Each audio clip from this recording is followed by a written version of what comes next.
casa del Señor,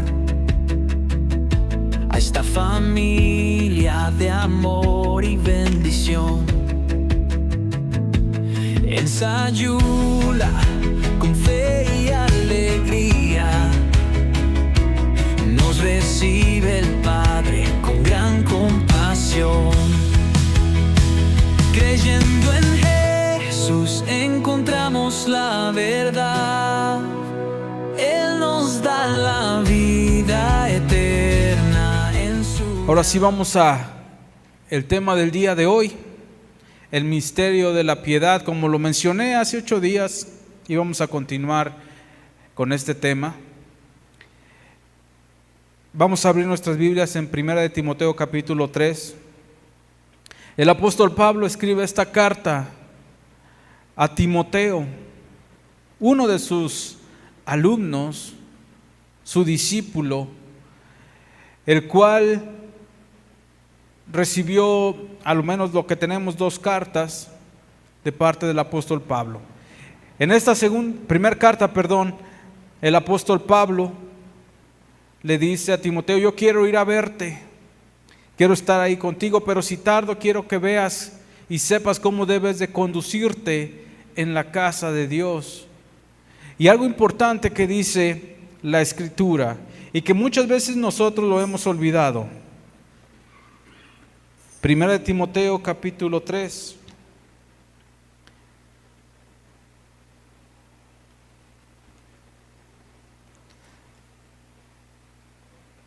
Versículo 14.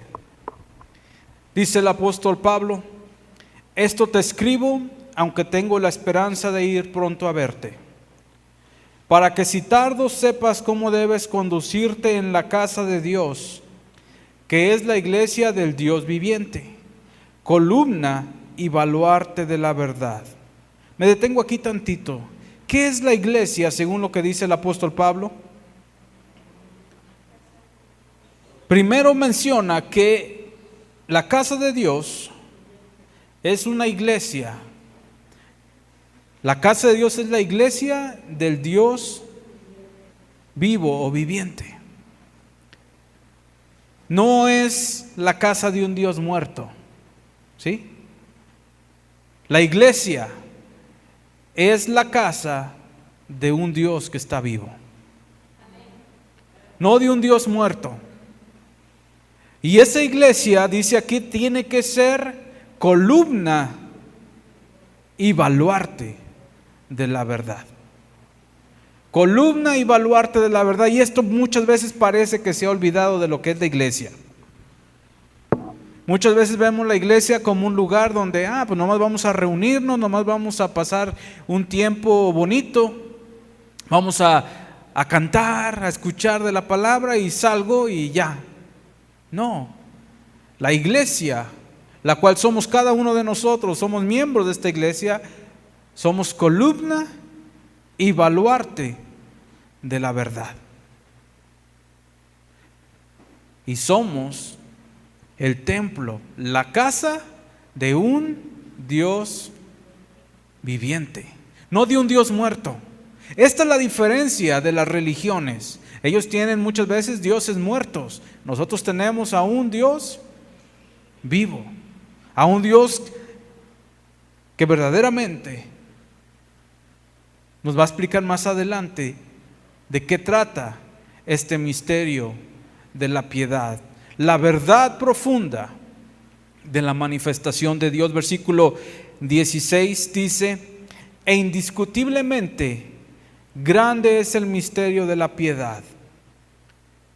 Y lo desglosa en 6 puntos. El primer punto: Dios fue manifestado en carne. Segundo, justificado en el Espíritu. Tercero, visto de los ángeles. Cuarto, predicado a los gentiles. Quinto, creído en el mundo. Y sexto, recibido arriba en gloria.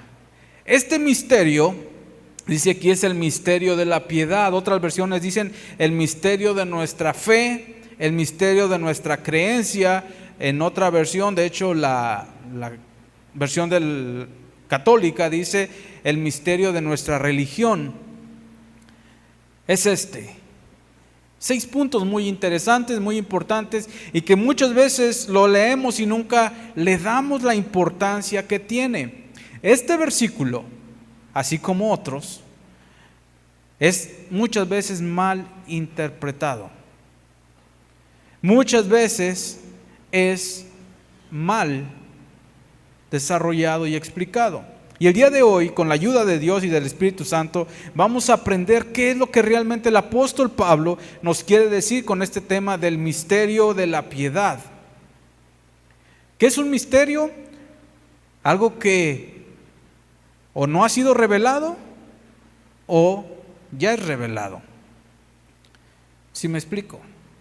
Un misterio puede ser, antes de ser revelado, pues nadie sabe, pero ya cuando es revelado el misterio, ahora ya es una revelación, y es el caso de esto. Dice el apóstol Pablo que aunque estuvo oculto, esto dice en Efesios capítulo 3, del 4 al 6, dice que este misterio estuvo oculto por un tiempo atrás, pero que ahora ha sido revelado a nosotros. Y ese misterio no es otra cosa que el plan de salvación y cómo Dios nos dio a conocer la redención y cómo nosotros podemos ser salvos. El término piedad se refiere a una vida devota y consagrada a Dios. Así que cuando hablamos de un misterio de la piedad, estamos hablando del misterio que Dios nos revela, el modelo perfecto de santidad, amor y verdad. El primer punto muy importante: Dios fue manifestado en carne. Ese es el primer punto y la primera cosa que el apóstol Pablo escribe. Dios fue manifestado en carne. Dice el libro de Juan capítulo 1 versículo 14: y aquel verbo fue hecho carne y habitó entre nosotros. El versículo 1 está hablando del verbo que es Jesús. En el principio era el verbo era con Dios y el verbo era Dios.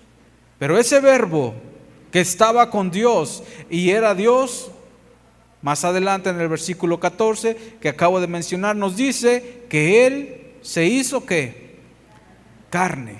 Por eso el primer punto muy importante es de que Dios fue manifestado en carne. Dios se hizo visible para nosotros en Jesús. El Creador se hizo como uno de nosotros, una criatura. Filipenses capítulo 2, versículo 6 en delante, 6 al 8, nos habla de que Jesús, siendo Dios, se hizo o tomó forma de siervo, o sea, forma humana, forma como nosotros. Y eso nos muestra el gran amor de Dios por la humanidad. Juan 3:16 lo dice claro: Dios amó tanto a este mundo que dio a su Hijo al mundo para salvarlo. Dios no envió a alguien más, no envió a un arcángel, no envió a un ángel, envió a su Hijo, que es Dios. ¿Para qué? Para salvarnos. Por eso el primer punto muy importante de nuestra fe, que es una verdad que debemos nosotros tener presente, es de que Dios vino a este mundo. ¿Sí? ¿Todos creemos esto? Dios fue manifestado en carne. Hay gente que niega esto. Hay gente que niega que Jesús o que Dios vino en carne. Y están negando lo que la palabra de Dios nos enseña. Ahora, hay algo bien importante que nos deja la Escritura. Primera de Timoteo capítulo 2, aquí atrásito, versículo 5, el apóstol Pablo dice: porque hay un solo Dios y un solo mediador entre Dios y los hombres. ¿Quién es? Jesucristo, hombre. O sea, fue un ser humano como tú y como yo. Dios se hizo carne. Ese es el primer punto que el apóstol Pablo le aclara de este misterio de la piedad. Número 2, justificado en el Espíritu. Hay versiones que dice vindicado. Dice Romanos capítulo 1 versículo 4. Este es muy importante que lo leamos, lo tengamos subrayado en nuestra escritura también. El Espíritu Santo vindicó. ¿Qué es vindicar? Según la ley, porque es un término legal, vindicar, es defender con algo escrito, algo que realmente tiene plasmado un documento. Eso es vindicar. Aunque nuestra versión lo traduce como justificado en el Espíritu, la palabra correcta que debían de haber traducido es vindicado, porque con muestras demostró el Espíritu Santo, valga la redundancia, que Él era justo. No significa que Él había pecado, porque Jesús no pecó, pero vamos a ver qué significó esta vindicación. Versículo 4 de Romanos 1 dice: declarado Hijo de Dios con poder, según el Espíritu de santidad. ¿Por qué?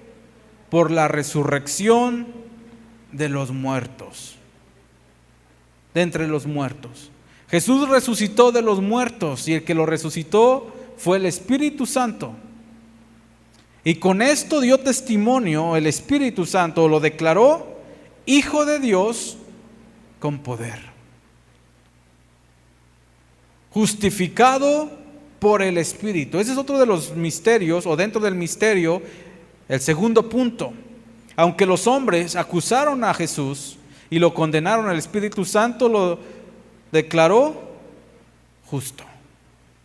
Lo declaró Hijo de Dios con poder al haberlo resucitado de los muertos. Fue justificado no porque él tuviera pecado, sino porque su inocencia y su divinidad fueron confirmadas por el poder del Espíritu Santo. Hechos capítulo 10, 38, hablando sobre Jesús también, hablan que el Espíritu Santo, dice aquí, Dios ungió con el Espíritu Santo y con poder a Jesús de Nazaret, y cómo éste anduvo haciendo bienes y sanando a todos los oprimidos por el diablo, porque Dios estaba con él. Cada caminar de Jesús en esta tierra, el Espíritu Santo mostraba quién era Él. Dios lo ungió con el Espíritu Santo y ese Espíritu Santo le dio el poder de andar haciendo bienes y sanando a los oprimidos. ¿Sí me estoy dando a entender? Muchas veces leemos de corrido lo que la Escritura dice, pero hay mucho que podemos aprender. Jesús fue vindicado. Lo que el mundo consideró como una derrota, Dios lo transformó en victoria. Ahora el Espíritu Santo testifica a nosotros de que Cristo vive. Romanos 8:11 nos dice que si el Espíritu de aquel que levantó de los muertos a Jesús mora en nosotros, el que levantó de los muertos a Cristo Jesús también nos vivificará también nuestros cuerpos mortales. ¿Por quién? Por su Espíritu que mora en nosotros. Si el Espíritu de Dios mora en nosotros, igual que Él, vamos a resucitar por el poder del Espíritu Santo. No nos va a dejar muertos. Y ese Espíritu da testimonio a nuestro espíritu también de que somos hijos de Dios. Eso es algo importante, porque por eso es importante lo que dice un versículo antes, versículo 15 de 1 de Timoteo 3, que la iglesia es columna y baluarte de la verdad. Esta es la verdad. Jesús, Dios, vino en carne. Fue justificado por el Espíritu. Punto 3, visto de los ángeles. Aquí podemos mencionar Lucas 2:13 y 14, Mateo 4, el 11, Mateo capítulo 2, Hechos 1, 10 al 11, donde no necesitan buscarlo, porque les voy a decir qué pasó, y ustedes lo saben. ¿Quién anunció que Jesús nacería? El ángel Gabriel apareció a María y le dijo: tú eres bienaventurada porque de ti nacerá el Salvador. Lo parafraseo. Nace Jesús, quien aparece en el cielo a los pastores y les dice: ha nacido en la ciudad de David un Salvador. ¿Los ángeles? Cuando Jesús es llevado al desierto a ser tentado por el diablo, después de vencer la tentación, vinieron ángeles y le servían. En el huerto, cuando está orando, pidiendo a su Padre que si es posible pase esa copa de él, vinieron ángeles a consolarlo. Cuando Jesús muere y es sepultado, ¿quién apareció en la tumba? A las mujeres, ángeles. ¿Por qué buscan entre los muertos al que vive? Vayan. Y cuando Jesús asciende al cielo, ángeles se les aparece y les dice: ¿qué están mirando al cielo? Este mismo Jesús que fue llevado al cielo vendrá otra vez. ¿Quiénes? Los ángeles. Fue visto todo esto por los ángeles. Es una verdad. No podemos negar la realidad de que Dios fue manifestado en carne en Jesús. Fue justificado por el Espíritu al ser resucitado, y toda su vida fue vista por los ángeles. Los ángeles tuvieron presencia desde su anunciamiento hasta su llevada al cielo, hasta que ascendió. Ellos fueron testigos del plan redentor de Dios, predicado a los gentiles una verdad. Nosotros somos gentiles, hasta nosotros ha llegado ese mensaje de salvación. Fue predicado no solamente a los judíos, también a los gentiles. El evangelio no se quedó limitado nada más al pueblo de Israel. Fue para todos nosotros. Lo que era un misterio para los judíos se reveló no solamente a ellos, también para nosotros. Y eso fue la salvación por medio de Jesucristo. Este punto nos muestra la universalidad del mensaje de Cristo. Es para todos, judíos o no judíos, libres o esclavos. Ahora, recordemos el versículo 15. La iglesia es el instrumento de esa proclamación. La iglesia es la encargada de proclamar esta verdad, porque la iglesia es el fundamento y la columna de la verdad. Sabemos quién es el fundamento de la iglesia. ¿En qué está fundamentada la iglesia? En Jesús. ¿Quién es Jesús? La verdad. Jesús dijo en Juan capítulo 14, versículo 6: yo soy el camino y la verdad y la vida, y nadie viene al Padre si no es por mí. Nadie en este mundo puede ser salvo si no es por medio de Jesucristo. Si no es por medio de Él, no hay salvación. Y la iglesia tiene que ser ese instrumento que lleva este mensaje de salvación al mundo. Otra de las cosas, el siguiente punto es creído en el mundo. Desde el día de Pentecostés hasta el día de hoy, millones han creído en Jesús. Esta verdad de este misterio no solo se predica, también produce fe y transforma los corazones. El poder del Evangelio está en que puede cambiar las vidas. El Señor cambia vidas por medio de las buenas nuevas. Colosenses capítulo 1, versículo 13. Dice la Escritura, el apóstol Pablo también escribiéndole a los colosenses, en este versículo 13, dice que fuimos trasladados de la potestad de las tinieblas al reino de su amado Hijo. Vivíamos en un reino de tinieblas, vivíamos en un lugar donde la potestad de la oscuridad reinaba. Pero ahora que hemos creído en Jesús, hemos sido trasladados de esa potestad de las tinieblas al reino de su amado Hijo. Todos aquellos que hemos creído, tenemos esto.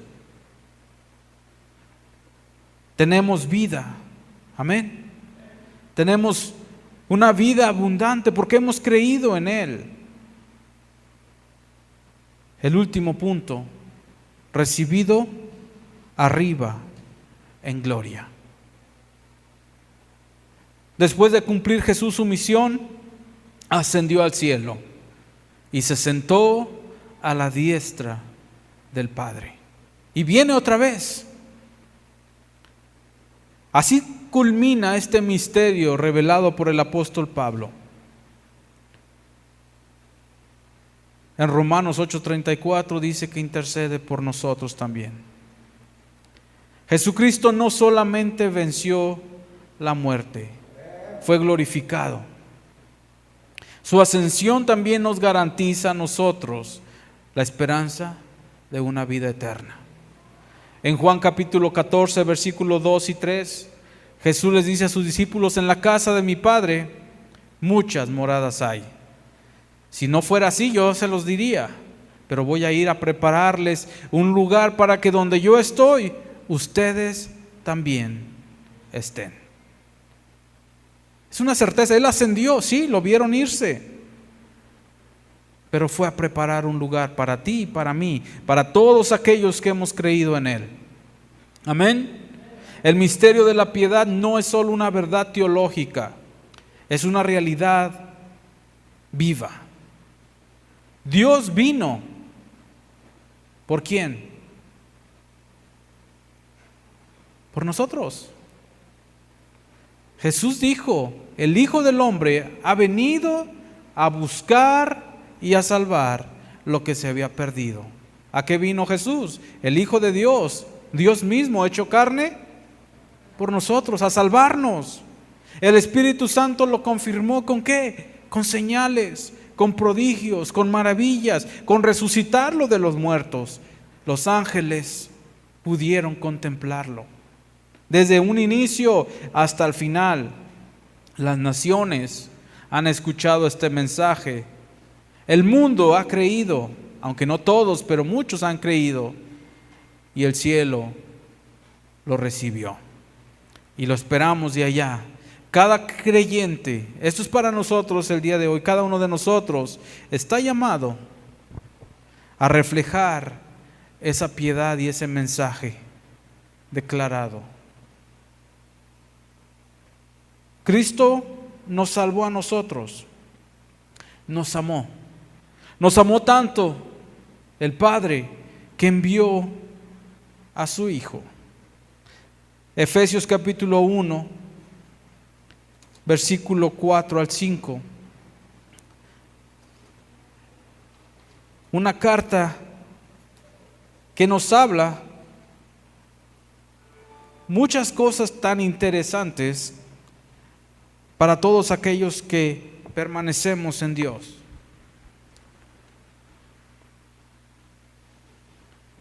Dice Efesios 1, 4 y 5, según nos escogió en Él antes de la fundación del mundo, para que fuésemos santos y sin mancha delante de Él, en amor habiéndonos predestinado para ser adoptados hijos suyos por medio de Jesucristo, según el puro afecto de su voluntad.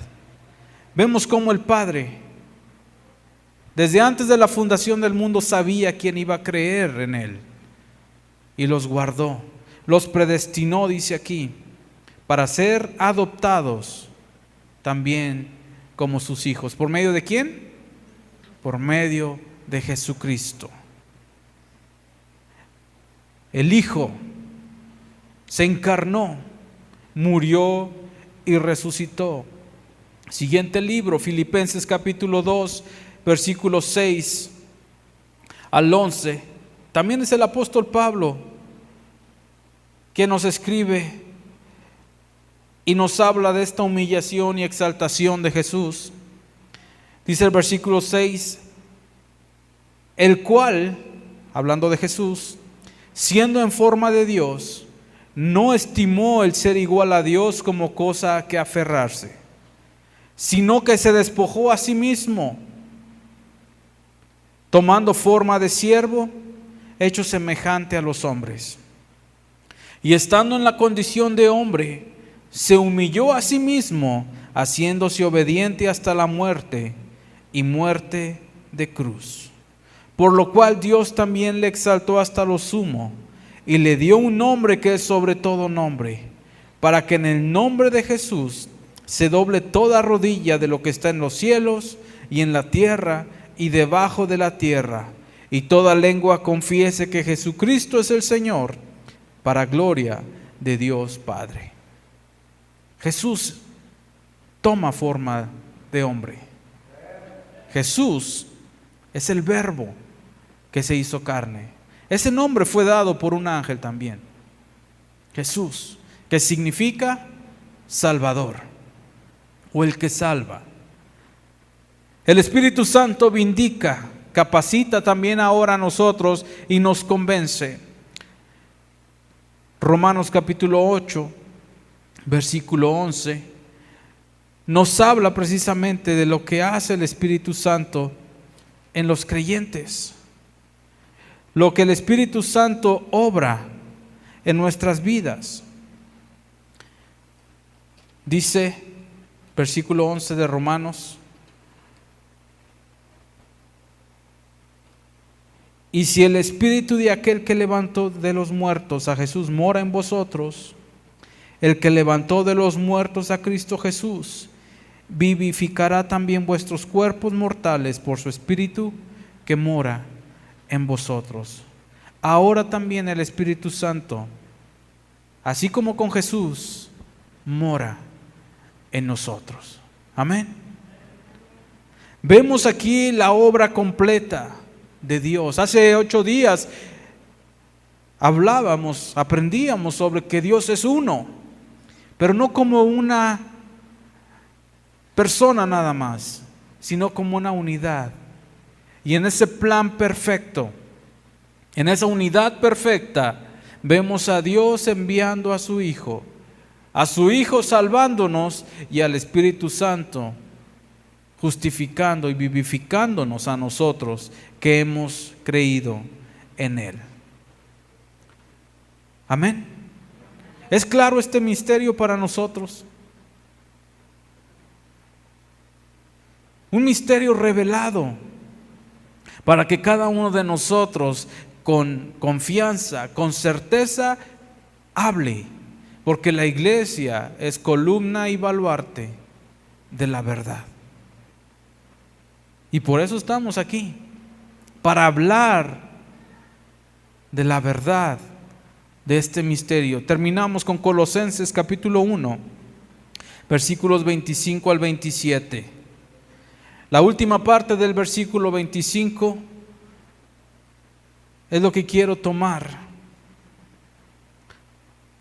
Hablando el apóstol, o más bien escribiendo el apóstol Pablo, Colosenses capítulo 1, versículo 25 al 27, dice: para que anuncie cumplidamente la palabra de Dios, el misterio que había estado oculto desde los siglos y edades, pero que ahora ha sido manifestado a sus santos, a quienes Dios quiso dar a conocer las riquezas de la gloria de este misterio entre los gentiles. Vean con qué culmina, punto y coma, y nos aclara el apóstol Pablo el misterio, que es Cristo en vosotros, la esperanza de gloria. Ese es el misterio revelado a nosotros que hemos creído, no solamente a los judíos, sino también a los gentiles, que es Cristo en nosotros, la esperanza de gloria. ¿De quién habla el misterio? Dios fue revelado en carne, Jesús.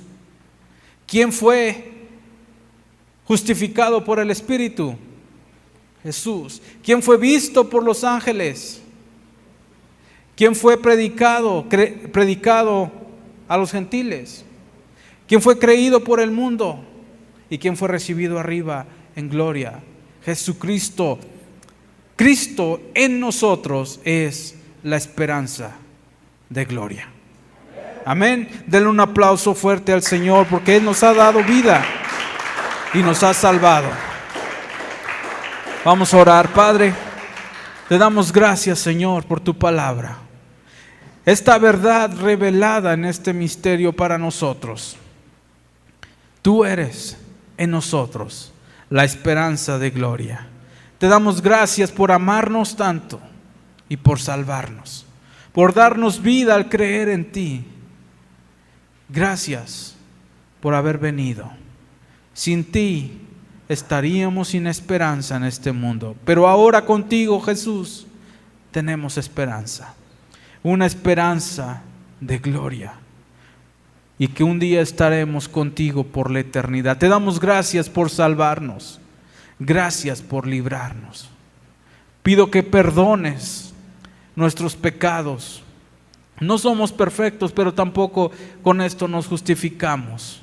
Queremos que tú nos ayudes cada día a vivir como tu palabra dice, siendo columnas y baluartes de esta verdad, que es Cristo en nosotros, esa esperanza de gloria. Gracias te damos, Señor, por tu palabra, por esta verdad que hemos aprendido el día de hoy. Te pido que la podamos atesorar en nuestros corazones, vivirla y compartirla con muchos más.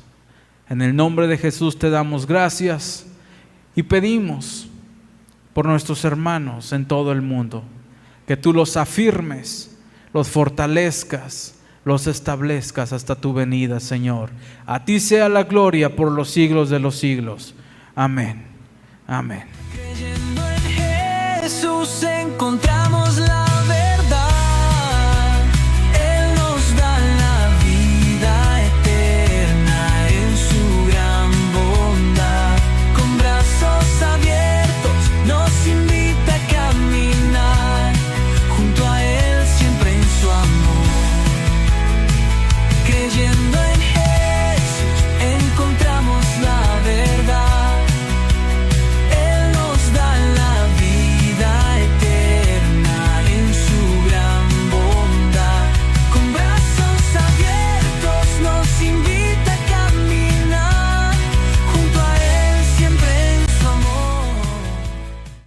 Creyendo en Jesús encontramos la verdad.